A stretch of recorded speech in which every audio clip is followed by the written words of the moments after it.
আল্লাহ নবী দুনিয়াতে আসবেন, আল্লাহ হাবিব দুনিয়াতে আসবেন। আমি নবীজির জীবনীর শৈশবকাল আসার আগে ছোট্ট করে একটু আলোচনা তুলে ধরতেছি, মনোযোগ দিবেন। নবীজি দুনিয়াতে আসবেন, আল্লাহ তার হাবিবকে পৃথিবীতে পাঠাবেন। কখন পাঠাইলেন? যখন পৃথিবী অন্ধকারে নিমজ্জিত হলো, প্রিয় নবীজিকে দুনিয়াতে পাঠাবেন।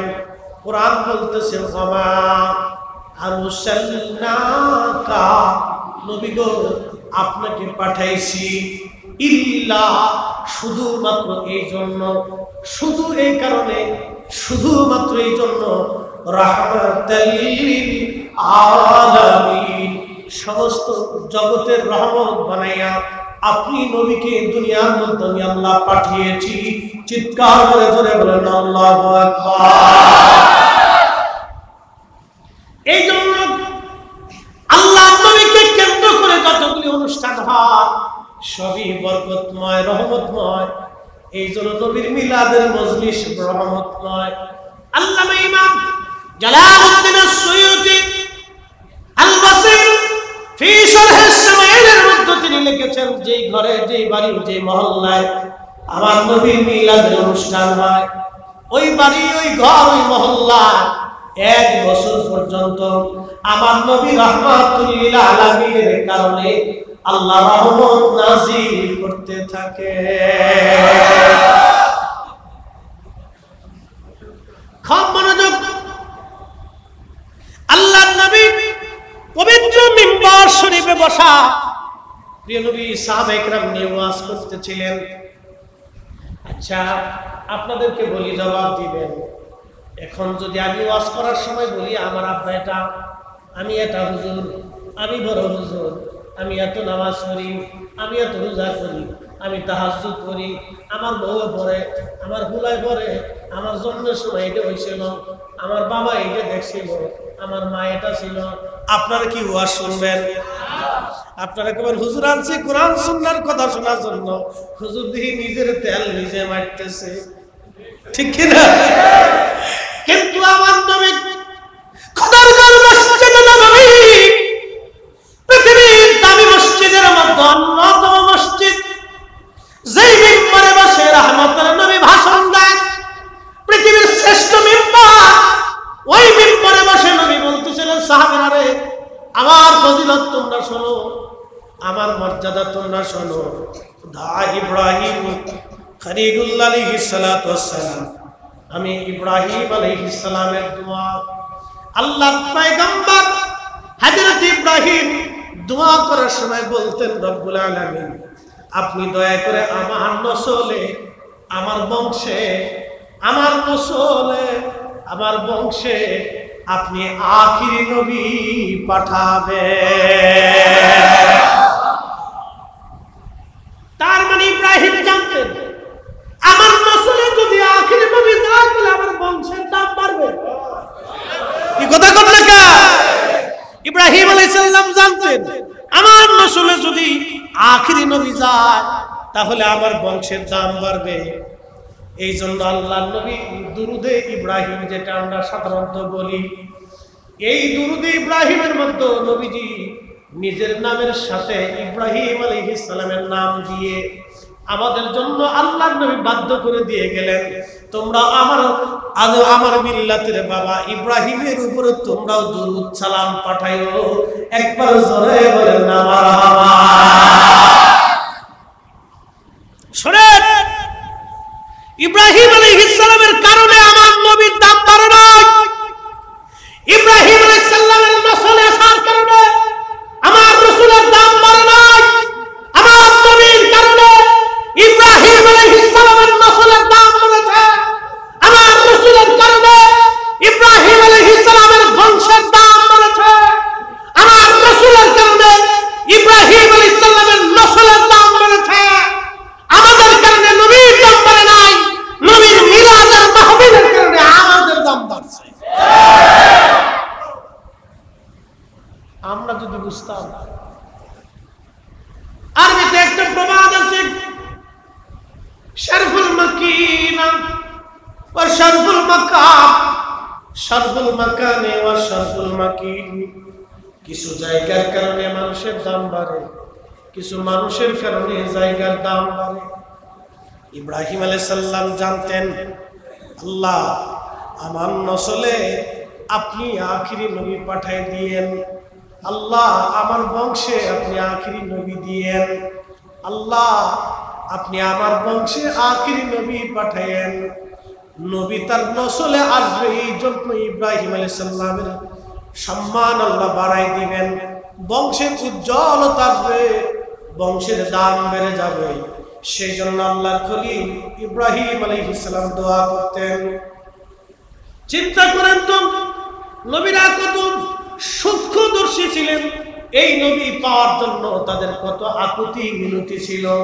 আর আমরা এই নবীর উম্মত হওয়ার পরও নবীর দাম আমরা বুঝতে পারলাম না, নবীর শান আমরা দিতে জানলাম না। নবীর শানের প্রশংসা করলে অনেকের মুখ কালো হয়ে যায়, মন বেজার হয়ে যায়, শরীরে চুলকানি লেগে যায়। বাজার চুলকানি দুনিয়াতে যতই লাগুক না কেন, মাহশরের মাঠে নবী ছাড়া উপায় না। বুঝে যায়। নবীজি বলতেছিলেন, সাহাবীরা রে, ওয়া বাশারাতুল ঈসা রুহুল্লাহ, আমি হলাম ঈসা আলাইহিস সালাতু ওয়াস সালামের সুসংবাদ। হযরতে ঈসা রুহুল্লাহ যেখানে ওয়াজ করতেন, সেইখানে নিজের কালেমার দাওয়াত দেওয়ার সঙ্গে সঙ্গে আমার আখিরি নবীর কালেমার দাওয়াত দিয়ে গেছে।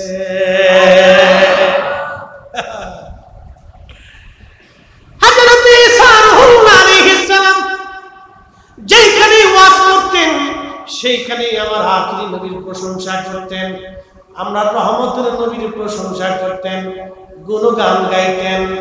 আর ঈসা নবীর মতো নবী যদি আখিরি নবীর গুণগান করতে পারে, প্রশংসা গাইতে পারে, তাহলে আমরা মাহফিল সাজাইয়া ওই নবীর নামের প্রশংসা গাওয়া এই উম্মতের জন্য বিরাট বড় দায়িত্ব। কথা বলেন ঠিক কিনা? সেই দায়িত্ব পালন হয় ঈদে মিলাদুন নবী সাল্লাল্লাহু আলাইহি ওয়াসাল্লাম এই মাহফিলের মাধ্যমে সেই হক আদায় হয়। কথা বলেন ঠিক কিনা? খুব মনোযোগ। এরপরে আল্লাহর নবী বলতেছেন, সাহাবীরা রে, আমি যখন দুনিয়াতে তশরিফ আনি, পৃথিবীতে আমি আসবো, আমার মায়ের রেহেমে ছিলাম, আমার মায়ের রেহেমে আমি ছিলাম। যখন আমি মায়ের রেহেম থেকে আমি দুনিয়াতে আসবো, আমার আম্মা দেখেছিলেন খারাজা মিনহা নূর, আমার মায়ের ভিতর থেকে নূর মুবারক বের হয়ে যায়। না না, আরো জোরে বলবেন আল্লাহু আকবার। এই নূর কি হেদায়েতের নূর না মারজিনাল নূর? হেদায়েতের নূর না, হেদায়েতের নূর হলো আমাদের কলিজার ভিতরে, কালবের ভিতরে আমরা কালেমা পড়েছি, ঈমান এনেছি, আল্লাহর একত্ববাদ এবং তাওহীদের রিসালাত, এই যে আল্লাহর দেওয়া শর্তগুলির উপর আমরা ঈমান আনলাম, এগুলি হলো হেদায়েতের নূর। আর অরিজিনাল নূরে হযরত সাইয়্যিদা আমিনা রাদিয়াল্লাহু আনহা বলেন, আমি দেখলাম আমার ভিতর থেকে নূর মুবারক বের হয়ে যায়।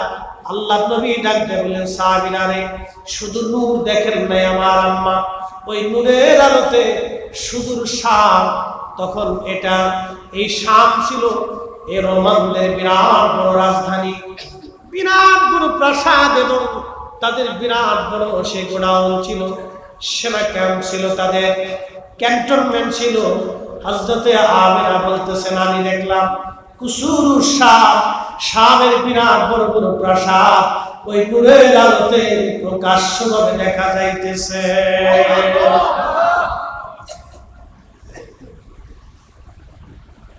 আমরা যেমন পৃথিবীতে আসছি, আমাদের নবী ওইভাবে দুনিয়াতে আসেন নাই। খুব মনোযোগ দিবেন। আল্লাহ কোরআনে বললেন, বাদা খালকাল ইনসানি মিন তিন, আমি মানব জাতির সৃষ্টির সূচনা করলাম মাটি থেকে। সুম্মা জাআলা নাসলাহু মিন সুলালাতিন মিন মাইন মাহিন। আর এই মানব জাতিকে বংশ বিস্তার করলাম বাবা এবং ভাইয়ের নির্গত ধাবমান পানি থেকে। আমি রব্বুল আলামিন এই মানব জাতির বংশ বিস্তার করলাম, কিন্তু আমাদের বংশের বিস্তার হয়েছে বাবা এবং মায়ের পানির মাধ্যমে। আমার রাসূলের আগমনটা ওইরকম ছিল না। আল্লাহর নবীর চাচা আব্বাস রাদিয়াল্লাহু আনহু তাবুকের যুদ্ধের ময়দানে ৩০,০০০ সাহাবীর সামনে তিনি আমার রাসূলের প্রশংসা গাথা গাইতে গিয়া হযরত আব্বাস লিখলেন, ইয়া রাসূলুল্লাহ তুনকালু মিন সালিবিন ইলা রাহিমিন ইযা মাদা আলামুন বাদাউ তাবা। নবীজি, আপনি পৃথিবীতে আসছেন অন্য ১০ জন মানুষের মতো, আপনি পৃথিবীতে আসেন নাই।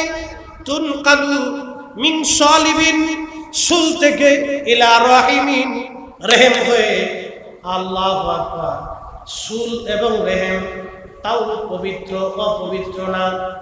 পবিত্র সুল, পবিত্র রহিম থেকে আল্লাহ রাব্বুল আলামিন আবর্তন বিবর্তন করায়া যুগের পর যুগ দেখায়া আল্লাহ রাব্বুল আলামিন আপনার বাবা এবং মায়ের মাধ্যমে আল্লাহ আপনাকে আমাদের মাঝে পাঠিয়েছেন। একবার জোরে বলা যাবে আল্লাহু আকবার। আমাদের পদ্ধতি মিন সুলালাতিন মিন মাইন মাহিন, আর আল্লাহর নবীর পদ্ধতি ওয়া তাকাল্লুবাকা ফিস সাজিদিন। চিৎকার করে জোরে বলেন না মারহাবা। আমাদের জন্মের পদ্ধতি মিন সুলালাতিন মিন মাইন মাহিন, আর আমার নবীজির আগমনের পদ্ধতি হলো ওয়া তাকাল্লুবাকা ফিস সাজিদিন। কোরআনের একদমই আমাদের পদ্ধতি বীর্যের মাধ্যমে, নুতফার মাধ্যমে বাবা এবং মা, বাবার থেকে পৃষ্ঠ দেশে, মায়ের বক্ষ দেশে, মায়ের আধারে রেহেমের ভিতরে নিরাপদ আধারে আল্লাহ দুইটা ওই পানির মিশ্রণ দিয়ে আল্লাহ পাক এটাকে রিফাইন করে করে আমাদের বডি আল্লাহ বানায় দেন। আর আমার রাসূলের ব্যাপারে আল্লাহ বলেছেন ওয়া তাকাল্লুবাকা ফিস সাজিদিন। নবী গো, আমি আপনাকে সিজদাকারীদের মাধ্যমে দুনিয়াতে আনছি। আপনি যখন যেই নসলের নূরে মুহাম্মদ ছিল, সেই নসল কখনো অপবিত্র ছিল না। না মূর্তির সামনে, না পাথরের সামনে, না গাছের সামনে, না মাছের সামনে, না ব্যক্তির সামনে মাথা নত করেছে। শরাবি, খারাবি, হারাবি, নাবাকি ওই সমস্ত কিছুর ছোঁয়া বাতাস পর্যন্ত তাদের লাগে নাই। তারা সবাই সিজদাকারী ছিল। আপনি নবীর নূর মুবারক যে রহমে, যে সেকেন্ডে, যে সময়, যে জমানাতে ছিল, তারা সিজদাকারী ছিল। একবার জোরে বলা যাবে কি সুবহানাল্লাহ। আল্লাহর নবী বলতেন, উম্মত তোমরা শোনো, আমার মা, আমার আব্বা তাহের, তাইয়্যিব, তাহেরা, তাইয়্যিবা, তাহের এবং তাইয়্যিব। হযরত আব্দুল্লাহর মতন তাইয়্যিব পবিত্র পুরুষ ওই জামানায় আর কেউ ছিল না। হযরত আমেনা রাদিয়াল্লাহু আনহার মতো পবিত্র নারী তাহেরা, তাইয়্যিবা ওই জামানায় আর কেউ ছিল না। আল্লাহর নবী বললেন, আমার বাবা এবং মায়ের মাধ্যমে পবিত্রতার সাথে আল্লাহ আমাকে দুনিয়াতে আনলেন। এই জন্য সাইয়েদা আমেনাও জান্নাতি, হযরত আব্দুল্লাহ জান্নাতি। যারা আমেনা আব্দুল্লাহকে জাহান্নামী মনে করতেছে, ওরাই হলো অরিজিনাল বেদাতি। আপনাদেরকে বুঝতে হবে কথা। আল্লাহ তার রাসূলকে একটা রেহেমে রাখছেন। আল্লাহু আকবার। একটা রেহেমে রাখছেন। সেই রেহেম কত পবিত্র হতে পারে। সেই রেহেমের ব্যক্তি কোনদিন কোন সময়ের জন্য কোন প্রতিমার সামনে, কোন শিরকের সামনে তিনি মাথা নত করেন নাই। এক লা ইলাহা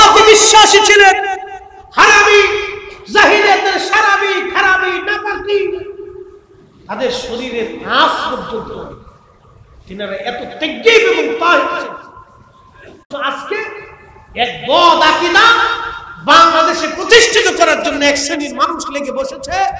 তাদের বাক্য হচ্ছে মুহাম্মদ সাল্লাল্লাহু আলাইহি সাল্লামের বাবা এবং মা দুজন জাহান্নামী ছিলেন, তারা মুশরিক ছিলেন, তারা কাফির ছিলেন। যারা রাসূলের আম্মাকে নাপাক মুশরিক কাফিরদের সাথে তুলনা করে ওই হচ্ছে দ্বীনের দুশমন। কথা বলেন ঠিক না? আর আমরা বললে আমরা হয়ে গেছে আজকে মাজার পূজারি, পীর পূজারি বেদাত। আপনাদেরকে বুঝতে হবে, খুব মনোযোগের সাথে কথাগুলি শুনবে, খুব ইম্পর্টেন্ট।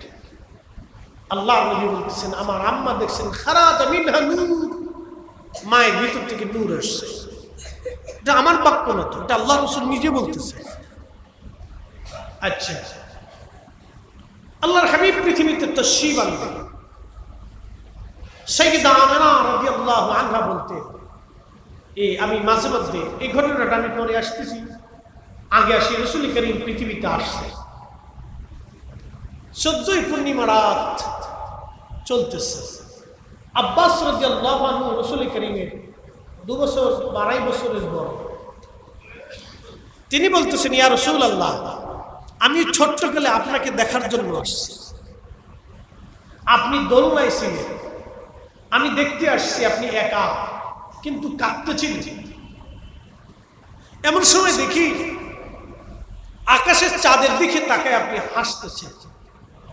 আরো দেখি আপনার কচি হাত আপনি যেদিকে নাড়াচ্ছিলেন, আমি দেখি আকাশের চাঁদ দুলে দুলে দুলে দুলে আপনার হাতের ইশারায় দুলতেছিল।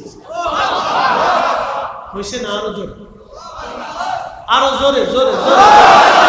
পৃথিবীর সমস্ত শক্তি মিলে যদি এক জায়গা হয়ে আকাশের চাঁদ লড়াইতে চায়, পারবে? পারবে? পারবে? আমার রাসূলের হাতের ইশারার বরকত কি ছিল? আপনাদেরকে সূক্ষ্মভাবে বুঝতে হবে। বিতর্ক আলাদা জিনিস। আপনি আমি বিতর্ক করতে পারি, কিন্তু এটা বিতর্কের মহা ঊর্ধ্বে। বিতর্ক করতে পারি, সারা জীবন করতে পারি, বহস করতে পারি, বিতর্ক করতে পারি, ঝগড়া করতে পারি, কিন্তু উনি তো ঝগড়ার অনেক ঊর্ধ্বে। হযরত ইমাম বাইহাকি দালাইলুন নবুওয়াতের মধ্যে তিনি লিখতেছেন, আল্লাহর নবীকে হযরত আব্বাস ডেকে বলেন, ইয়া রাসূলুল্লাহ, ছোট্টকালে ওই দৃশ্য দেখেছিলাম, ওই দৃশ্যটাই আমাকে কালেমা পড়তে উদ্বুদ্ধ করেছে। হুজুর বলবেন কি? ওই দৃশ্যের হাকিকত আমি আব্বাস নিজেও জানি না। হযরত নবীজি বলতেছিলেন, চাচা যান শোনেন গো, সেই দিনের কথাগুলি যখন দোলনার মধ্যে রেখে মা চলে গেলেন, আমি একা হয়ে পড়লাম। আমার কাছে ভীষণ খারাপ লাগতেছিল, একাকিত্ব ভালো লাগতেছিল না, আমি কেঁদে ফেললাম। আমাকে খুশি করার জন্য ঠিক সেই মুহূর্তে আকাশের চাঁদ আমাকে সালাম দিল, আসসালাতু আসসালামু আলাইকা ইয়া রাসূলুল্লাহ। হুজুর আপনি না আখিরি নবী, আপনি কাঁদবেন না গো নবী, আপনি কাঁদবেন না। আকাশের চাঁদের কথা শুনে আমি নবীর সেই দিন মুস্কি মুস্কি হেসেছিলাম। ত্রিভুবনের প্রিয় মুহাম্মদ, ত্রিভুবনের প্রিয় মুহাম্মদ এলো রে দুনিয়া।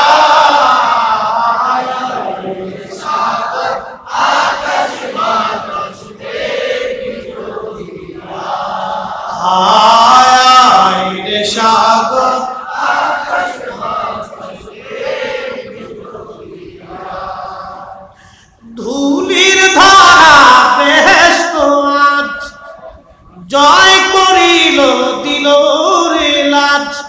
আজকে খুশি ঢল নেমেছে ধূসর সাহারা,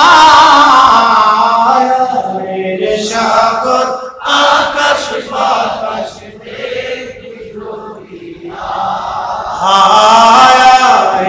সাগর আকাশ বাতাস। হযরতে প্যারা নবী রেখে বললেন, চাচা সেদিন আমি দোলনার মধ্যে ছিলাম, আমার আব্বা জান দুনিয়াতে ছিলেন না। কে আমাকে আদর করবে, কে আমাকে আনন্দ দিবে? সেই দিন আমি দোলনার মধ্যে একাকী, মন আমার খারাপ। আল্লাহ আমাকে খুশি করার জন্য চাঁদের হুকুম দিয়ে দিলেন। আমি নবীজি হাতের ইশারায় যেদিকে করতাম আকাশের চাঁদ দুলে দুলে দুলে দুলে আমি নবীকে সেই দিন আনন্দ দিত, আমার হাসাইতো, খুশি করত। চাঁদ আমার আনন্দ দিত, চাঁদ আমার খুশি করত। আব্বাসকে নবী ডেকে বললেন, চাচা যান, আপনি কি জানেন চাঁদ কোথায় যে ডুবে যায়? হযরত আব্বাস বলেন, আল্লাহু ওয়া রাসূলুহু আলাম, আল্লাহ এবং আল্লাহর নবী ভালো জানে। আল্লাহ জানে এবং আল্লাহর নবী ভালো জানে। আল্লাহু ওয়া রাসূলুহু আলাম, আল্লাহ এবং তার নবীজি ভালো জানেন। তখন আব্বাস রাদিয়াল্লাহু আনহু নবী বললেন, চাচা যান, আকাশের চাঁদ যেতে যেতে যেতে যেতে আল্লাহ পাকের আরশে মুআল্লার নিচে যাইয়া আমার আল্লাহর সামনে সিজদার মধ্যে পড়ে তাসবিহ পড়তে থাকে। আমি নবী মদিনায় বসে সেই তাসবিহর আওয়াজ আমি শুনতে পাই। আল্লাহু আকবার। الشمس والقمر بحسبان والنجم والشجر يسجدان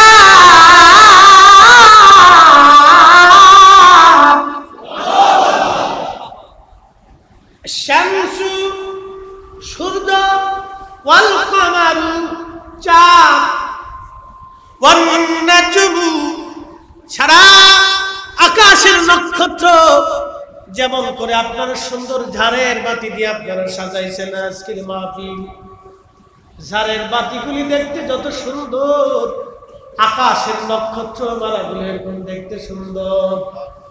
আল্লাহ বলেন, আফালাম ইয়ানজুরু ইলাস সামাই ফাওকাহুম কাইফা বানাইনাহা وزيناها وما لها من فروج। হুজুর উম্মতকে বলেন আকাশের দিকে তাকাইতে। তারা কেন আকাশের দিকে তাকায় না? দেখেন, আমি আল্লাহ খুঁটিবিহীন সমুন্নত করেছি, নক্ষত্র দিয়ে আমি আল্লাহ আকাশকে সুশোভিত করেছি। উম্মতকে বলেন আকাশের দিকে তাকাইতে। আল্লাহর কোরআন বলতেছে, এই নক্ষত্র আমি আল্লাহকে সেজদা দেয়, ওয়াশজারু গাছ আমি আল্লাহকে সেজদা দেয়, চাঁদ আমি আল্লাহকে সেজদা দেয়, সূর্য আমি আল্লাহকে সেজদা দেয়। আল্লাহর নবী ডাক দেয় বলেন, চাচা যান, চাঁদ আল্লাহকে সেজদা দিয়ে তাসবিহ পড়তে থাকে। সেই তাসবিহর আওয়াজ আমি নবী মদিনা থেকে শুনতে পাই।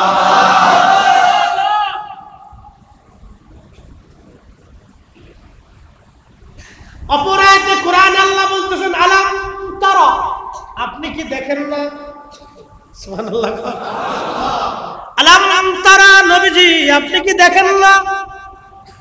আল্লাহ ইয়াসজুদু লাহু মান ফিস সামাওয়াতি ওয়া মান ফিল আরদ, আসমান জগৎ, জমিন জগৎ, ভূমণ্ডল, নবমণ্ডল, সাত আসমান সাত জমিনের ভিতরে যা আছে সব আমি আল্লাহকে সিজদা দেয়। না না, হয় না, আরো জোরে, আরো জোরে, জোরে জোরে, আরো জোরে। সবকিছু সিজদা দেয় কাকে? গাছে সিজদা দেয় কাকে? মাছে সিজদা দেয় কাকে? সূর্য সিজদা দেয় কাকে? আমার দেশের আগুন, পানি, মাটি, বাতাস সব আল্লাহকে সিজদা দেয়। কিন্তু আমরা হতভাগা, আমরা গাছের সামনে সিজদায় পড়ি, পাহাড়ের সামনে সিজদায় পড়ি, পাথরের সামনে সিজদায় পড়ি। না না না, ওরা সব আল্লাহকে সিজদা দেয়, আমরা আল্লাহকে সিজদা দিব। কথা বলেন ঠিক কিনা? বুঝেছে তো? কোরআন শরীফে বলতেছে, হুজুর আশ-শামসু ওয়াল কামারু ওয়ান নুজুমু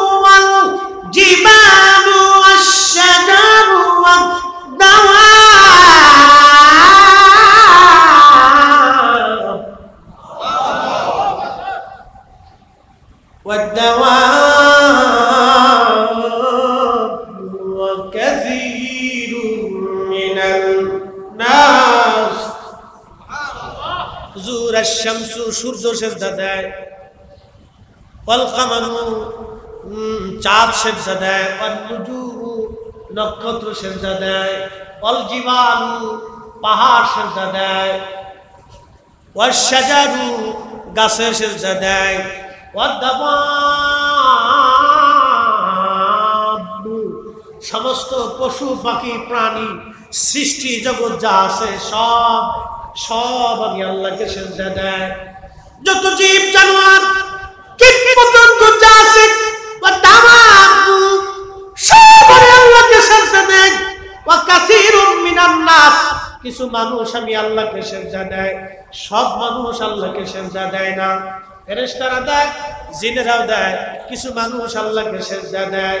হুজুর সব কিছু আমি আল্লাহকে সিজদা দেয়। আলাম তারা আপনি কি দেখেন না?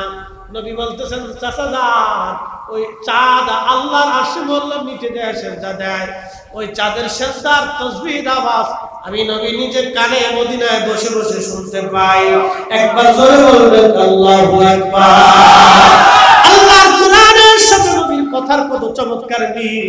তারপরও যারা বুঝতে চায় না এরা জ্ঞান পাপী, বোকা বোকা বোকা।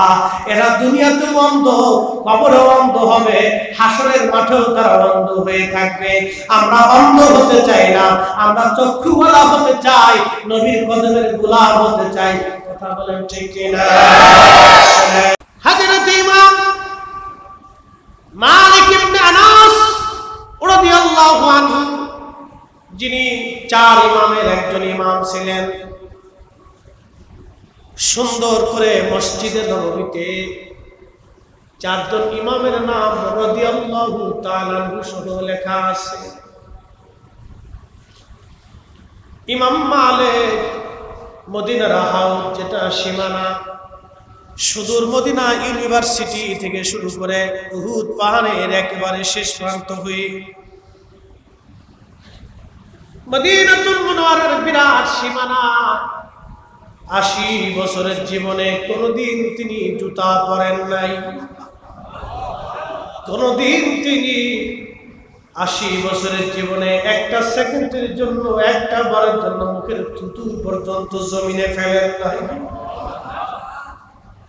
কোনদিন মদিনাতুল মুনাওয়ারার সীমানার ভিতরে ইমাম মালিক পেশাব পায়খানা করেন নাই।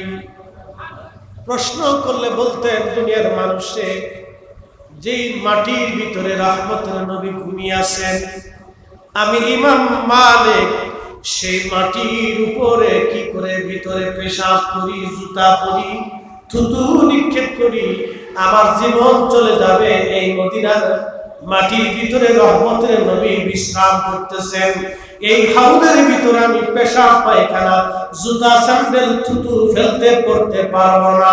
একবার আওয়াজ তুলে বলা যাবে কি ইয়া রাসূলুল্লাহ? নবীকে কেন্দ্র করে ইমাম মালিক রাসূলকে কেন্দ্র করে জুতা পরেন নাই। কথা কন না, ঠিক কিনা? যার কারণে 100 বার ইমাম মালিক রাহিমাহুল্লাহর সঙ্গে আমার নবীজির স্বপ্নে জিয়ারা হয়ে গেল। বলেন কোন বেদাতিকে কি নবী স্বপ্ন দেখাইতে পারে? কোন বেদাতিরে নবী স্বপ্ন দেখায় না, কোন বেদাতির সঙ্গে নবী সম্পর্ক রাখে না, কোন বেদাতির সঙ্গে নবী দেখা দেয় না, কোন বেদাতির সঙ্গে আমার নবীর কোন সম্পর্ক হতে পারে না। আল্লাহর নবীর ইশকের কারণে ইমাম মালিক রাহিমাহুল্লাহর সঙ্গে আমার নবী 100 বার দেখা দিলেন। 100 বার দেখা দিলেন। ইমাম মালিকের এই মর্যাদা নবীকে কেন্দ্র করে, আমাদের ঈদে মিলাদুন নবীর মাহফিল নবীকে কেন্দ্র করে, বেদাতের ফতোয়ার গোষ্ঠী কিলাই। কথা কোন ঠিক কিনা? এগুলি দেখার সময় আমাদের নাই। তাহলে মিলাদুন নবী চলবে? চলবে। কে কি ফতোয়া দিলে দেখার সময় আমাদের নাই। প্রিয় মুসলিম, আমার সাবজেক্টের দিকে আমি চলে যাচ্ছি, খুব মনোযোগ দিবেন। যারা বুখারীর হাদিস দিয়ে মাজার ভাঙার চিন্তা করতেছে, বুখারীর হাদিস দিয়ে যারা উঁচু কবর ভেঙে ফেলে দেওয়ার ফতোয়া দিচ্ছে, তাদের জানা উচিত যে আমিরুল মুমিনিন ফিল হাদিস ইমাম বুখারী রাহিমাহুল্লাহের মাজার বড় উঁচু করে, সুন্দর করে, আলিশান করে, পৃথিবীর দামি পাথর দিয়ে, পৃথিবীর দামি টাইলস দিয়ে ওনার মাজার শরীফকে সুন্দর করে বাধাই করেছে। ওই দেশের প্রখ্যাত বুখারীবিদ, ইমাম বুখারীর বংশধর, ইমাম বুখারীর দেশের মানুষ, ইমাম বুখারীর দেশের আলেমরা ওনার মাজার শরীফকে সুন্দর করে নির্মাণ করেছে। বলেন না মারহাবা। যত ফতোয়া খালি বাংলাদেশে, যত ফতোয়া কোন জায়গা? তো মনোযোগ দিয়ে, ইমাম বুখারী রাহিমাহুল্লাহ ইন্তেকাল করলেন। 16 বছর পর্যন্ত একটানা কবরের মাটির ভিতর থেকে ঘ্রাণ আসতে লাগলো। একটু আসতে হয়ে গেল না? কত বছর? কত বছর? অ্যাটেনশন, মনোযোগ দিবেন। আল্লাহর হাবিবের সাহাবী ছিলেন 16 লক্ষ। কত লক্ষ সাহাবী? নবীজির একজন সাহাবীকে যদি এক পাল্লায়, যিনি একজন আদনা সাহাবী, হয়তো 1-2 বার আল্লাহর নবীর সোহবতে আসার এবং বসার সুযোগ হয়েছে, অথবা তা বাদ দেন, হযরত ওয়াইস আল কারনী রাসূলের প্রেম বাগানের এক মজজুব, নবীর প্রেম বাগানের কি এক মজজুব? মজজুব বুঝেননি? পাগল। নবীর প্রেম বাগানের কি পাগল, যিনি একটা মুহূর্তের জন্য আল্লাহ রাসূলের দর্শে সোহবতে বসে কোরআনের একটা আয়াত এবং হাদিসে নববীর একটা বাণী শোনার সুযোগ তার হয়নি, কিন্তু তিনার সম্মান এবং মর্যাদার কথা আল্লাহর নবী নিজের জবানে বর্ণনা করে দিয়েছেন। মনোযোগ দিবেন। এরকম আল্লাহর রাসূলের প্রেম বাগানে এরকম অনেক বড় বড় দামি দামি ফুলের ইন্তেকাল করেছে, কারো কবর থেকে 16 বছর কোনো সুঘ্রাণ আসে না। তার মানে কি সাহাবীর চাইতে ইমাম বুখারী বড় হয়ে গেল?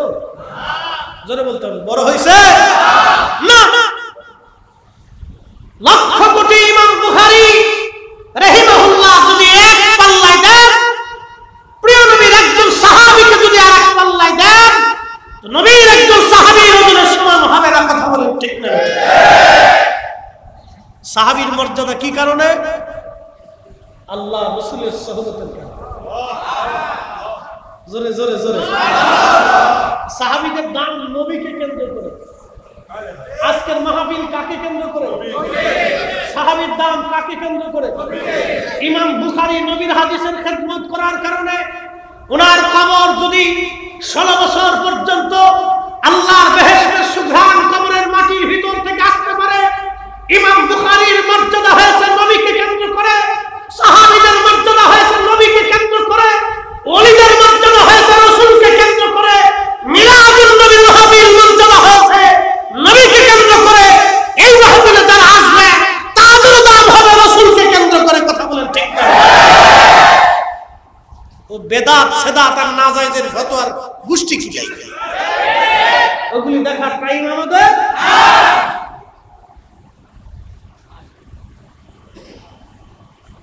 বুঝতে হবে আপনাদেরকে।